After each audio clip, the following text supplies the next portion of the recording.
On the contrary, the parts of the body that seem to be weaker are indispensable. In the past weeks and months, parts of American life previously unseen and unthought of have suddenly become indispensable. The things and people we took for granted, such as grocery stores, medical workers, cleaning supplies, and even the ability to leave our homes without fear or restrictions, entered the forefront of our minds overnight. However, this pandemic has not only given us cause to think about the overlooked factors that suddenly make up the backbone of our lives. It has also given us a chance to re-examine those who, although they are God's indispensable creations, have often been dismissed as invisible and worthless.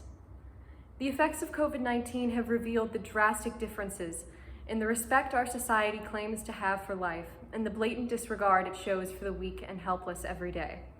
There is nowhere that this is clearer than the state of New York. In late March, the state's governor, Andrew Cuomo, in response to the economic difficulties caused by his stay-at-home order, tweeted that you cannot put a value on human life. The governor made these statements to explain his admirable efforts to preserve life during a time of crisis.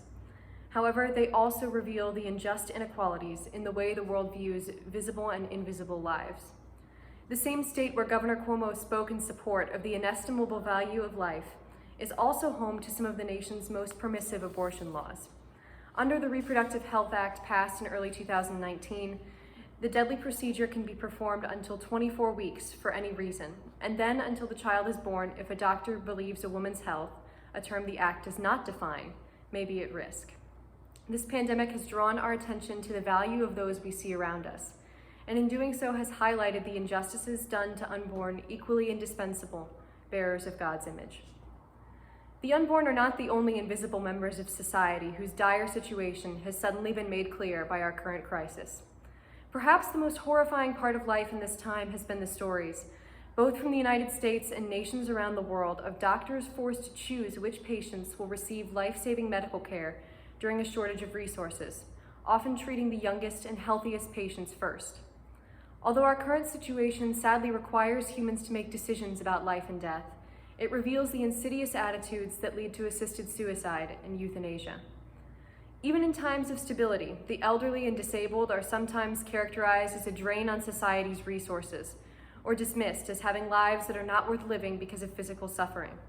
These ideas have given humans the power to decide when to dispose of something that should be seen as entirely indispensable, a life created and loved by God.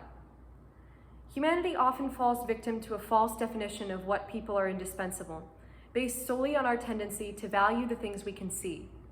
According to the world's point of view, the born are more valuable than the unborn because it is easier to discern their humanity.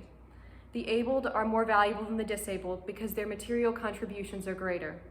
The young are more valuable than the old because they can live without the support of others.